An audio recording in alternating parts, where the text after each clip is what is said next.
All right, in today's video, we got to talk about how Ilhan Omar's reported net worth has skyrocketed to nearly $30 million and why Senator Kennedy is now torching Minnesota Democrats for playing stupid while enabling the $8 billion welfare fraud scheme that exploded right under their nose. And of course, only now after the billions have vanished and it's become public news, Minnesota officials want to pretend they did everything they could to stop the fraud, which sounds like a desperate, convenient excuse, not facts, not accountability, just political damage control. As always, the best way you can show your support is by smashing that thumbs up. That tells me you like the video, and subscribe for more breakdowns like this. This one makes you want to throw up in a potted plant. This one's centered around autistic children.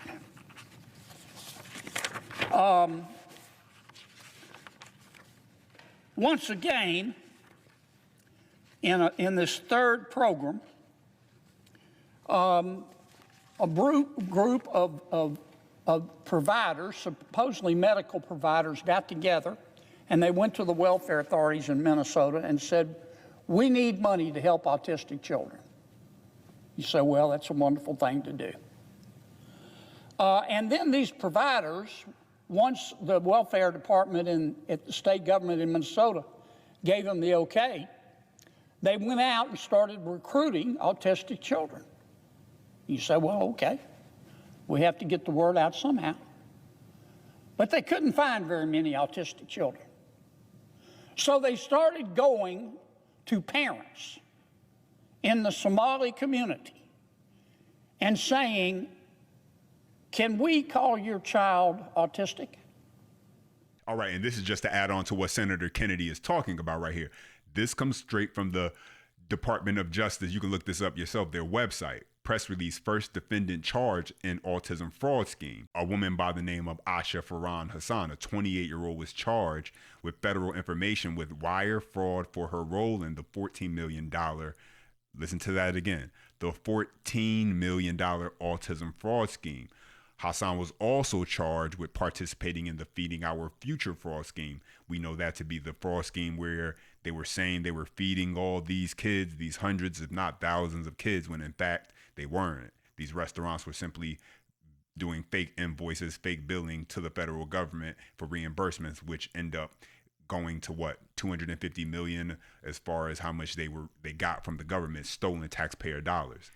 And so the way the scheme worked, and this is the part where when you have a scheme where the number is now up to $8 billion, it doesn't get that way off of just a few people deciding to wake up one day and say, hey, let's take from the government.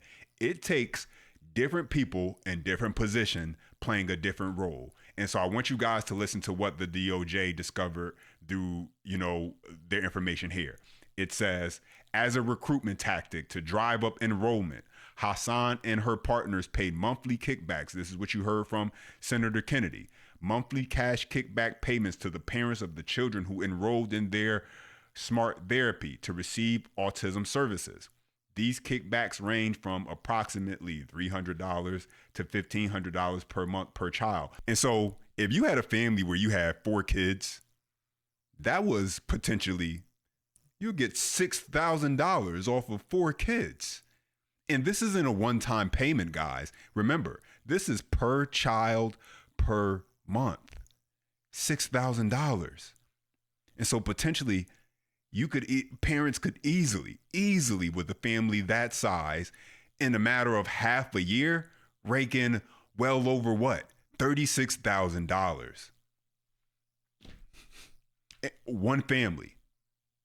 Matt, and if your family's bigger, hey, that's even better. But get this, listen to this more. It's more to it. The amount of these payments was contingent on the services DHS authorized a child to receive. The higher the authorization amount, the higher the kickback. Basically, the more stuff we could put on your child, the more problems we could say they had, and we could get more money from the government because we're giving them more services, then we can give you more money. And so it was incentivized to make your kids sound even more autistic or like they have more issues that needed to be taken care of. But this is the part where I say it wasn't just a few people deciding to wake up and take from the government. This was different people in different positions playing different roles. And nobody's innocent, not even the parents. They weren't being held hostage with a gun to their head. Matter of fact, they were active participants. Matter of fact, I would say they were actually using their kids as a way of leverage. Listen to this. Often, parents threaten to leave smart therapy and take their children to other autism centers if they did not get paid higher kickbacks. And so, who you gonna call? They could literally scam the scammers and then walk out the door. Hey, if you guys don't up your amount, we're going to go down the block to this other business who's committing fraud, and we're going to collect our check from them. And no, we're not giving back the money that we already took from you guys. No. I mean, go to the police. I'm sure they would love to hear this story you have to tell them. Several large families left smart therapy after being offered larger kickbacks by other autism centers. And so the scam is quite simple.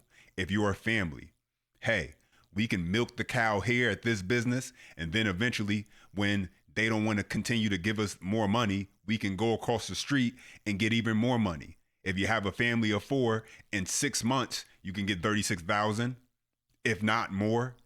Imagine how much money you can get in a year. Easily, it doesn't say it right here, obviously, but easily there had to be families that were able to pull in $100K in a year.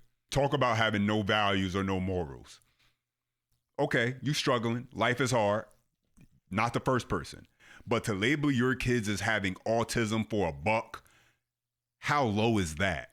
When there's kids out here who really do have it. When autism is something that you wouldn't want to hope that your child actually has, because obviously the difficulties it could end up causing, for your child to have going through life. I mean, no values and no morals. And I hope that the parents that did that, I hope they also get charged and that they're brought to justice, because they're a part of the scam and the scheme also. They weren't innocent bystanders who were forced into this. Matter of fact, as we heard from this report, they were actually scamming the scammers.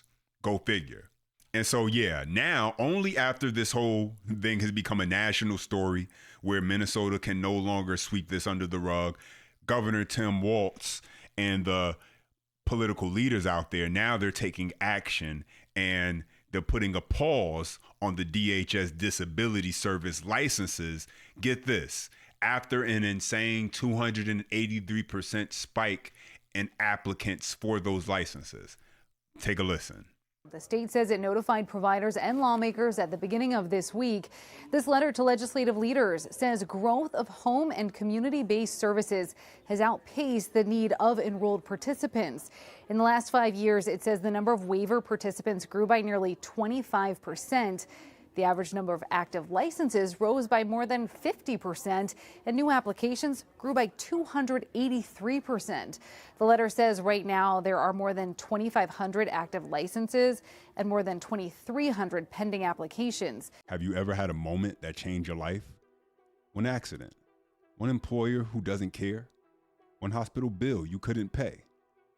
That's how quick life can change. And when it does, you realize something fast. The big companies, the insurance giants, they don't care about you. They've got teams of lawyers whose only job is to protect their bottom line. But who's protecting you? There's a reason why it feels like traffic always jams when you're running late. Just like there's a reason Morgan & Morgan is America's largest injury law firm. For over 35 years, Morgan & Morgan has fought for the people, not the powerful. With 1,000 plus attorneys and more than 100 offices nationwide, they've recovered over $25 billion for more than 500,000 clients just like you. Whether you're a 41-year-old family man in Florida, struck by a driver who ran a red light, Morgan & Morgan secured a $9.3 million verdict. Or a father and Little League coach who suffered lasting injuries in a car crash, Morgan & Morgan secured a $6.1 million verdict. When you hire them, it's like hiring a legal army that has your back. Starting a claim is simple. You can get started right now from your phone. No hassle. You can click the link in the description or scan the QR code on the screen to see if you have a claim. Their fee is free unless they win. Because when life changes in an instant, you deserve a law firm that's ready to fight for you. I want you guys to understand what you just heard. The average annual number of HCBS waiver participants increased by 24.7%. Over the same time period, the average annual number of active 245D licenses rose by 55.3%, and new 245D license applications grew by 283%. Just to break this down into basic layman terms, growth was outpacing actual need. They didn't need all these people who were going for these licenses. The business wasn't there. It's like opening up a restaurant and opening up more restaurants and more restaurants, but the city's not growing. Nobody's driving down that road. There's no houses being built. It's a desert town. And you look at the projection for how it's going to continue to grow, and it says it's not going to catch up anytime soon. And so why in the world would all these new license applications be going in? Well, it's because they were trying to milk the cow for all it was worth.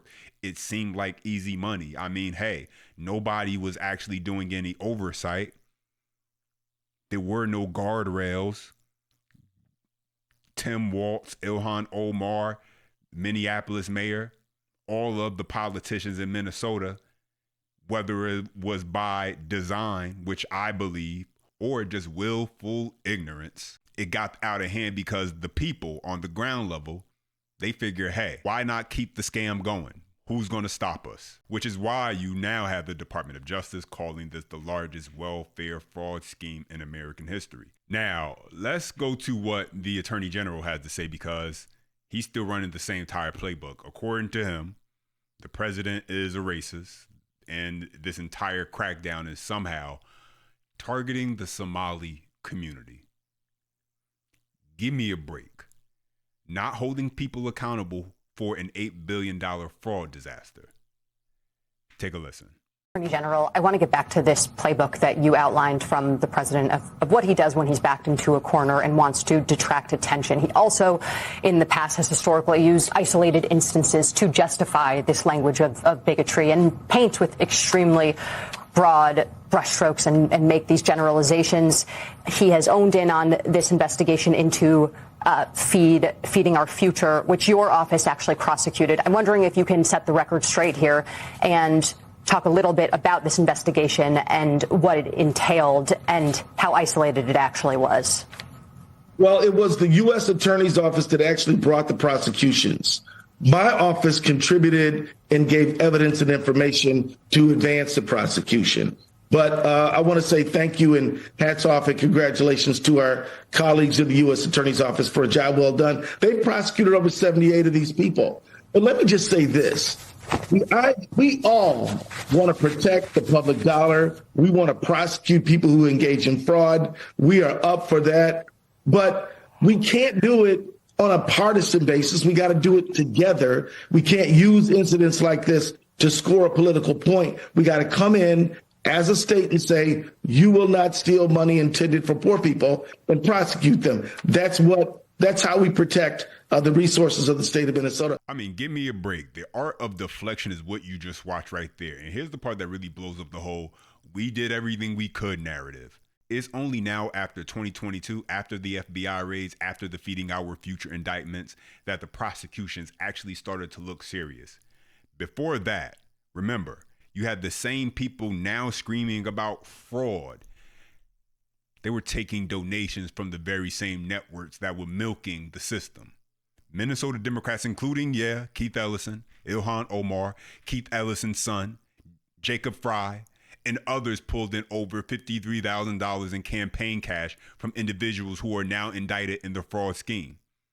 And don't let nobody tell you nobody knew. The alarm on Minnesota welfare fraud has been blaring for years. Back in 2016, Trump was already calling Minnesota a hub for welfare fraud and money laundering, specifically pointing to scams tied to part of the Somali community. In 2018, local news reports ran an investigation showing an estimated $100 million in child care welfare fraud, with money allegedly being funneled out of the country. And so when these guys act shocked in 2025 and say, we're just now discovering the problem, that's not true. It's all TV make-believe. The fraud was already in 2018. The president was talking about it years ago. State officials, inspectors, and whistleblowers were raising red flags long before the FBI ever knocked on a door. What changed wasn't the information. No.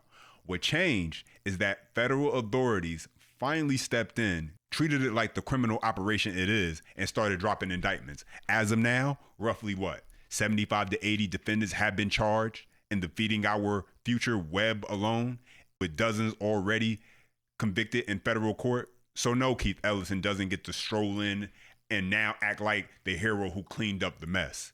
Tim Walz doesn't get to pretend this started yesterday. For years, they took the money, ignored the warnings, and only when feds showed up with search warrants and indictments did they suddenly find they're concerned about fraud. That's not leadership as much as it is just damage control. Tim Walz systematically retaliated against whistleblowers, using monitoring, using threats, using repression, and did his best to discredit fraud reports. Instead of partnership, we got the full weight of retaliation by Tim Walz and an indifferent mainstream media. It's scary.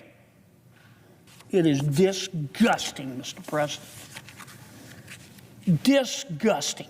We're trying to put together a budget right now. And we've got state officials in Minnesota, because they wanted votes, that are allowing people in their state who are crooks to steal $1 billion from the American taxpayer. These people ought to all be put in jail, including the politicians. Makes me want to stick my head in an oven. Yeah, definitely agree with the senator on that last part the most. There needs to be real consequences on every level. Not just for the people who set up the fake companies and submitted the bogus invoices. We're already seeing that take place with a lot of these indictments and these convictions that have happened. Not just with the so-called business owners who built entire empires on taxpayer money, but like I said earlier, for the parents who were willingly in on it, active participants, and for the politicians who played their role, because that's the only way you make people take this seriously. If all that happens is a few arrests at the bottom while everyone else escapes untouched, the message becomes, well, that was close, but hey, we got away with it. And when people walk away believing the system won't touch them, the fraud doesn't stop. It evolves, it expands, and it gets bolder. Meanwhile, you got an attorney general acting like he was leading the charge the entire time, when in reality, he did everything except address the problem until federal prosecutors forced his hand. And so, as bad as it is for Minnesota Democrats, it's getting worse for Ilhan Omar, believe it or not, because now people in her own orbit are saying the quiet part out loud, openly admitting that what Ilhan Omar pushes for in this country isn't about what's best for America. It's not even what's best for Minnesota, but about what's best for Somalia. xildhibaan ilhaan cumar oo magaca Soomaaliya qalin dahab ah ku qortay qadiyadda ilhaan ma aha qadiyad ilhaan ma aha qadiyad Minnesota ma aha qadiyad reer Mareykan qadiyadda ilhaan waa qadiyad Soomaaliyeed guusha ilhaan waa guusha Soomaaliyeed waxayna noo ximbaarsan tahay macno weyn. And so, yeah, you guys just heard that right there, able to read the captions and see what was said about Ilhan Omar not being concerned, really. Her main concern isn't about America, definitely not Minnesota, no. Unless you're a Somali in Minnesota, no. But it's about just Somali. If you're Somalian, the country of Somalia. And so right here it says, Rep. Ilhan Omar net worth skyrockets to as much as 30 million months after denying she was only a millionaire. So I'm just give you the quick rundown of this. It goes in New York Post, and they do a little bit of investigating and find out that the financial gains come from two businesses: her California-based winery and a venture capital firm headquartered in Washington, D.C. Omar's valued the winery assets at between $1 million to $5 million in her latest disclosure. By comparison, the winery SCRU LLC was only worth between $15K to $50K in her previous financial disclosure. More dramatic was the explosion in growth experienced by the venture capital firm, Rose Lake Capital LLC. Rose Lake's capital assets were valued at between $5 million and $25 million by the end of 2024. The company had less than $1,000 in assets the previous year. Notably, income from the venture capital firm is listed as none in 2024, but between $15K and $50K the previous year. Rose Lake Capital claims to have $60 billion in assets under management, according to the company's website. The company touts its deep global networks built from on-the-ground work in more than 80 countries, working across business, politics, banking, and diplomacy. Of course, it also says the Congresswoman cried disinformation in February when asked about online speculation that she was a secret millionaire. How Ilhan Omar is able to be worth $30 million as a congresswoman, something definitely questionable in my personal opinion. But let me know your thoughts about everything that we talked about today. Drop your comments down below. I appreciate when you guys chime in. Don't forget, best way you can show your support and that you enjoyed the content, smash that thumbs up. That tells me you like the video, and subscribe for more breakdowns like this.